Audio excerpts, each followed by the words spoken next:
നിലാവുള്ള രാത്രികളിൽ വിജനമായ പാതകളിലൂടെ നടക്കുമ്പോൾ ഞാൻ ഇന്നും ആ തണുത്ത കൈകൾക്കായി കാതോർക്കും. കാരണം ചില പ്രണയങ്ങൾ മരണത്തേക്കാൾ ഭയാനകമാണ്, ചില ഓർമ്മകൾ ജീവിതത്തേക്കാൾ ദൈർഘ്യമുള്ളതാണ്. കർമില്ലയുടെ ശവക്കല്ലറ തകർക്കപ്പെടുകയും അവളുടെ ശരീരം വെണ്ണീറാവുകയും ചെയ്തതോടെ എല്ലാം അവസാനിച്ചു എന്നാണ് ഞങ്ങൾ കരുതിയത്. സ്റ്റിറിയയിലെ ആ പഴയ കൊട്ടാരത്തിലെ ഇരുണ്ട ദിനങ്ങൾ മറക്കാൻ ഞാനും പിതാവും ഇറ്റലിയിലെ മനോഹരമായ ഒരു നഗരത്തിലേക്ക് താമസം മാറി. അവിടെ പുതിയ സുഹൃത്തുക്കളും പ്രകാശമുള്ള പകൽ വെളിച്ചവും ഞങ്ങളെ സ്വീകരിച്ചു. പക്ഷേ ആശ്വാസം അധികകാലം നീണ്ടുനിന്നില്ല. ഒരു മഴയുള്ള രാത്രിയിൽ ജനറൽ സ്പീൽസ്ഡോർഫിൻ്റെ ഒരു കത്ത് എന്നെ തേടിയെത്തി. വിറകിറക്കുന്ന കൈകളോടെയാണ് ഞാനത് തുറന്നത്. കത്ത് വായിച്ചു തീർന്നപ്പോൾ മുറിയിലെ വിളക്കുകൾ പെട്ടെന്നണഞ്ഞു. ജനാലയ്ക്കൽ ആരോ നിൽക്കുന്നത് പോലെ എനിക്ക് തോന്നി. മിന്നൽ വെളിച്ചത്തിൽ ഞാൻ ആ രൂപത്തെ കണ്ടു. വെള്ള വസ്ത്രം ധരിച്ച ഒരു പെൺകുട്ടി. അത് കർമില്ലയായിരുന്നില്ല, പക്ഷേ അവളെപ്പോലെ തന്നെ വിളറി വെളുത്ത മുഖമുള്ള മറ്റൊരാൾ. അവളുടെ കണ്ണുകളിൽ കർമില്ലയുടേതുപോലെ തന്നെ വന്യമായ ഒരു തിളക്കമുണ്ടായിരുന്നു. പെട്ടെന്ന് എൻ്റെ കഴുത്തിലെ ആ പഴയ മുറിവുകൾ വീണ്ടും നീറാൻ തുടങ്ങി. കണ്ണാടിയിൽ നോക്കിയപ്പോൾ ഞാൻ ഞെട്ടിപ്പോയി. മാഞ്ഞുപോയെന്ന് കരുതിയ ആ 2 ചുവന്ന പാടുകൾ വീണ്ടും തെളിഞ്ഞു വരുന്നു. ഭയം കൊണ്ട് ഞാൻ അലറി വിളിച്ചു. പക്ഷേ എൻ്റെ ശബ്ദം തൊണ്ടയിൽ കുടുങ്ങിപ്പോയി. ആ രൂപം എൻ്റെ അടുത്തേക്ക് വന്നു മന്ത്രിച്ചു. നീ ഞങ്ങളിൽ ഒരാളാണ് ലെറ. കർമില്ല നിന്നെ തിരഞ്ഞെടുത്തത് വെറുതെയല്ല. അവളുടെ രക്തം നിന്റെ ഉള്ളിലുണ്ട്. നീ അധികകാലം മനുഷ്യനായി തുടരില്ല. ആ നിമിഷം എനിക്ക് മനസ്സിലായി, കർമില്ല എന്ന വ്യക്തിയല്ല, മറിച്ച് ആ വാമ്പയർ ശാപമാണ് എന്നെ വേട്ടയാടുന്നത്. രാത്രികളിൽ ഇന്നും എനിക്ക് ഉറങ്ങാൻ കഴിയില്ല. ഓരോ തവണ കണ്ണടയ്ക്കുമ്പോഴും ഞാൻ ആ പഴയ ശവക്കല്ലറയിലെ രക്തം കാണുന്നു. കർമില്ലയുടെ ചിരി എൻ്റെ കാതുകളിൽ മുഴങ്ങുന്നു. അവൾ പോയിട്ടില്ല. അവൾ എൻ്റെ നിഴലായി, എൻ്റെ ആത്മാവിൻ്റെ ഭാഗമായി ഇന്നും ജീവിക്കുന്നു. ഞാൻ മറ്റൊരു കർമില്ലയായി മാറിക്കൊണ്ടിരിക്കുകയാണോ? എൻ്റെ ഉള്ളിലെ മനുഷ്യത്വം പതുക്കെ മരിച്ചുകൊണ്ടിരിക്കുകയാണോ?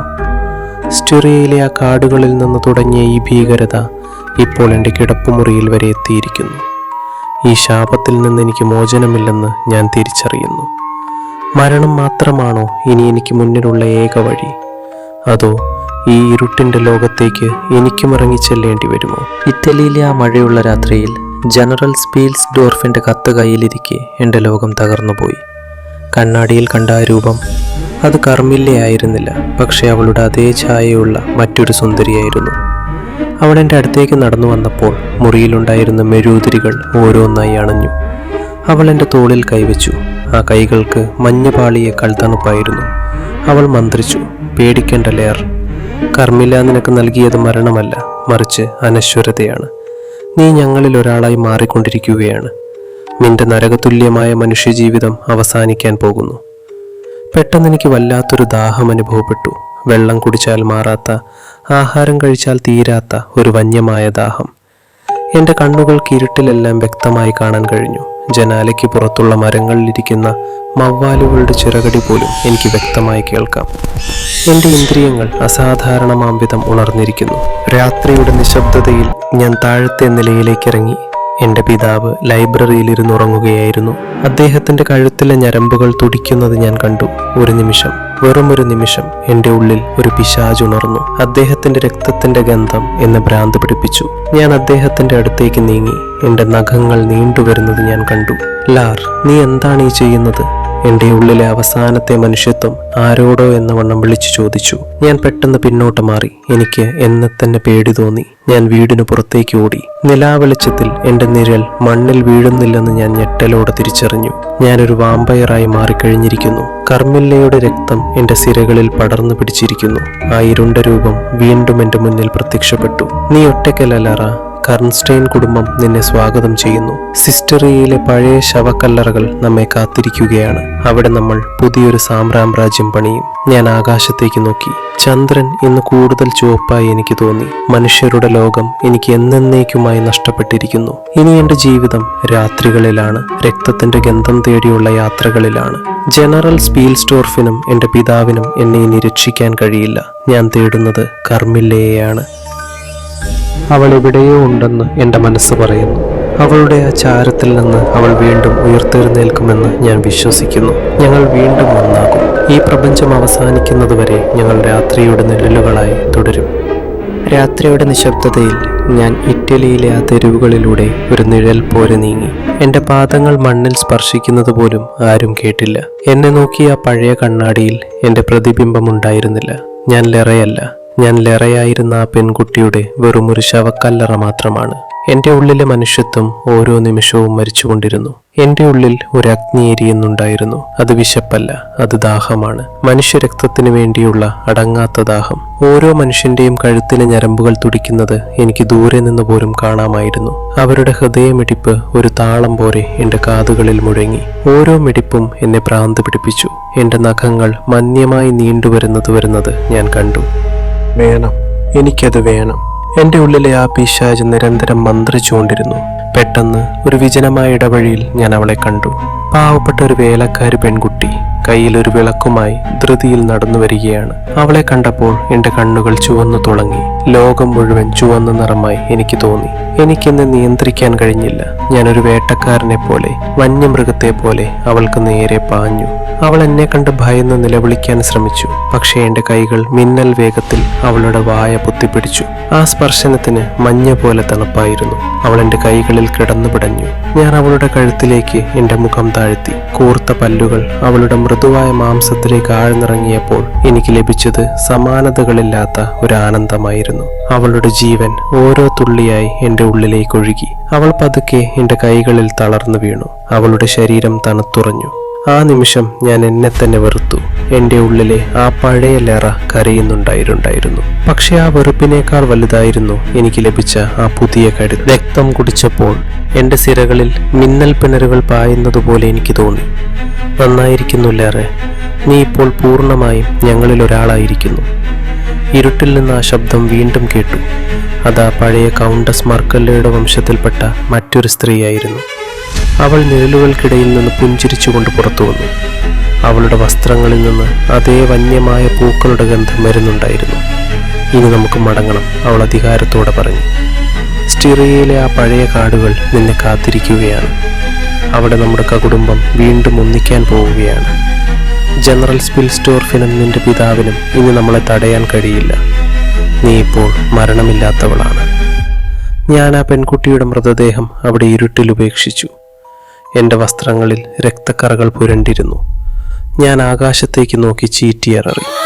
ആ ശബ്ദം കേട്ട് നഗരത്തിലെ പട്ടികൾ ഭയന്ന് ഊരിയിടാൻ തുടങ്ങി. മനുഷ്യരുടെ ലോകം എനിക്ക് എന്നേക്കുമായി നഷ്ടപ്പെട്ടിരിക്കുന്നു. ഇനി ഞാൻ രാത്രിയുടെ രാജകുമാരിയാണ്. ഞാൻ കർമില്ലയെ തിരയുകയാണ്. അവളുടെ ചാരമൊഴുകിപ്പോയ ആ പുഴയുടെ തീരത്ത് അവൾ എനിക്ക് വേണ്ടി കാത്തിരിക്കുന്നുണ്ടാകുമെന്ന് എനിക്കറിയാം. ഞങ്ങൾ വീണ്ടും ഒന്നിക്കും. ഈ ലോകം ഇരുട്ടിൽ മുങ്ങുന്നതുവരെ ഞങ്ങൾ വേട്ടയാടിക്കൊണ്ടിരിക്കും. വിശുദ്ധ ജലത്തിനോ കുരിശിനോ ഇനി എന്നെ തടയാനാവില്ല. ഞാൻ ലെററയല്ല, ഞാൻ കർമില്ലയുടെ പിൻഗാമിയാണ്. ഇറ്റലിയുടെ ആ തെരുവുകളിൽ ഒരു കൊലയാളിയായി ഞാൻ എൻ്റെ പുതിയ ജീവിതം തുടങ്ങി.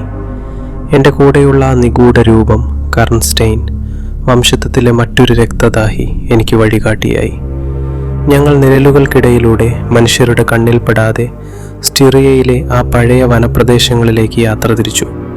എൻ്റെ ബാല്യകാലം ഉറങ്ങുന്ന എൻ്റെ രക്തം വീണ ആ മണ്ണ് എന്നെ മാടി വിളിക്കുകയായിരുന്നു. യാത്രയ്ക്കിടയിൽ ഞാൻ അനുഭവിച്ച മാറ്റങ്ങൾ വിവരണാതീതമായിരുന്നു. പകൽ വെളിച്ചം എനിക്ക് നരകതുല്യമായി മാറി. സൂര്യപ്രകാശം എൻ്റെ ചർമ്മത്തിൽ തട്ടുമ്പോൾ അത് ഉരുകുന്നത് പോലെ എനിക്ക് തോന്നും. പകൽ സമയങ്ങളിൽ ഞങ്ങൾ വിജനമായ ഗുഹകളിലോ ഉപേക്ഷിക്കപ്പെട്ട ശവക്കല്ലറകളിലോ ഒളിച്ചിരുന്നു. പക്ഷേ രാത്രിയാവുമ്പോൾ എൻ്റെ കരുത്ത് ഇരട്ടിയായി. വായുവിലൂടെ ഒരു പുകച്ചുരുൾ പോലെ ഒഴുകി നടക്കാനും വന്യമൃഗങ്ങളുടെ ഭാഷ മനസ്സിലാക്കാനും എനിക്ക് സാധിച്ചു. കൊട്ടാരത്തിന് ചുറ്റും മശാലുകളുടെ വെളിച്ചം ഇരച്ചു കയറി. ജനറൽ സ്പീൽസ്ഡോർഫിൻ്റെ നേതൃത്വത്തിലുള്ള പടയാളികൾ ഓരോ വാതിലുകളും തകർത്ത് അകത്തേക്ക് വരികയാണ്. അവരുടെ കയ്യിലുണ്ടായിരുന്ന വിശുദ്ധ ജലം വായുവിൽ തളിക്കുമ്പോൾ ഉണ്ടാകുന്ന ആ ഗന്ധം എനിക്ക് അസഹനീയമായിരുന്നു. ഞാൻ കൊട്ടാരത്തിൻ്റെ മേൽക്കൂരയിൽ ഒരു കറുത്ത നിഴലായി മാറി അവരെ നോക്കി നിന്നു. ലറ, നീ എവിടെയാണെന്ന് എനിക്കറിയാം, ജനറൽ അലറി. നീ നിന്റെ ആത്മാവിനെ ആ പിശാചിന് വിറ്റു. പക്ഷെ നിന്നെ ഈ നരകത്തിൽ നിന്ന് മോചിപ്പിക്കാൻ ഞാൻ വന്നിരിക്കുന്നു.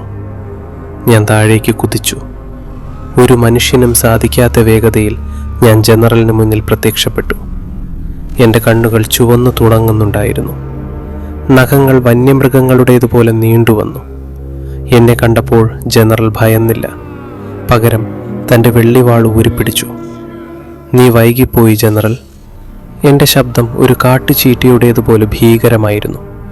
ലറ മരിച്ചു കഴിഞ്ഞു. ഇപ്പോൾ ഇവിടെയുള്ളത് കർൺസ്റ്റൈൻ കുടുംബത്തിൻ്റെ പ്രതികാരമാണ്. ഞങ്ങൾ തമ്മിലുള്ള പോരാട്ടം തുടങ്ങി. ജനറലിൻ്റെ ഓരോ വെട്ടും ഞാൻ നിഴലായി മാറി ഒരിഞ്ഞു മാറി. എൻ്റെ നഖങ്ങൾ അദ്ദേഹത്തിൻ്റെ തോൾ കീറി മുറിച്ചു. പക്ഷേ അദ്ദേഹം വിട്ടുകൊടുത്തില്ല. പെട്ടെന്ന് അദ്ദേഹം ഒരു കുരിശ് ഉയർത്തിപ്പിടിച്ചു പ്രാർത്ഥനകൾ ചൊല്ലാൻ തുടങ്ങി. ആ വാക്കുകൾ എൻ്റെ തലയ്ക്കുള്ളിൽ 1000 സൂചികൾ തറയ്ക്കുന്നത് പോലെ തോന്നിപ്പിച്ചു. ഞാൻ വേദന കൊണ്ട് നിലത്ത് വീണുരുണ്ടു. ആ നിമിഷം കൊട്ടാരത്തിനുള്ളിൽ നിന്ന് വല്ലാത്തൊരു തണുത്ത കാറ്റ് വീശി. വിളക്കുകൾ ഓരോന്നായി അണഞ്ഞു. ഇരുട്ടിൽ നിന്നൊരു സുന്ദരമായ രൂപം മെല്ലെ നടന്നു വരുന്നത് ഞങ്ങൾ കണ്ടു. വെള്ള വസ്ത്രം ധരിച്ച വിളറി വെളുത്ത മുഖമുള്ള ആ രൂപം, അത് കർമില്ലയായിരുന്നു.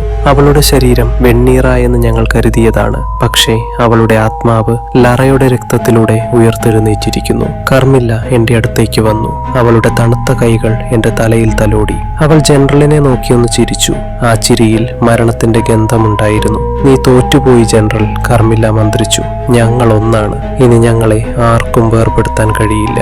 ജനറൽ തന്റെ അവസാനത്തെ ആയുധമായ കൂർത്ത മരക്കഷ്ണം ഉയർത്തി. പക്ഷെ കർമില്ല ഒരു നിഗൂഢമായ പുകയായി മാറി അദ്ദേഹത്തെ പൊതിഞ്ഞു. നിമിഷ നേരം കൊണ്ട് ജനറലിന്റെ അലർച്ച നിലച്ചു. അദ്ദേഹം തറയിൽ തളർന്നു വീണു. കൊട്ടാരം ആകെ വിറയ്ക്കാൻ തുടങ്ങി. ഭിത്തികൾ തകർന്നു വീണു.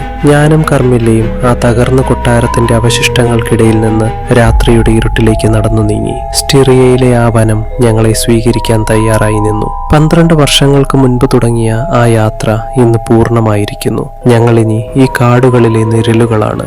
രാത്രികളിൽ രക്തം തേടിയിറങ്ങുന്ന വേട്ടക്കാരാണ്. ഗ്രാമവാസികൾ ഇന്നും ആ കൊട്ടാരത്തിനടുത്തേക്ക് പോകാൻ ഭയപ്പെടുന്നു.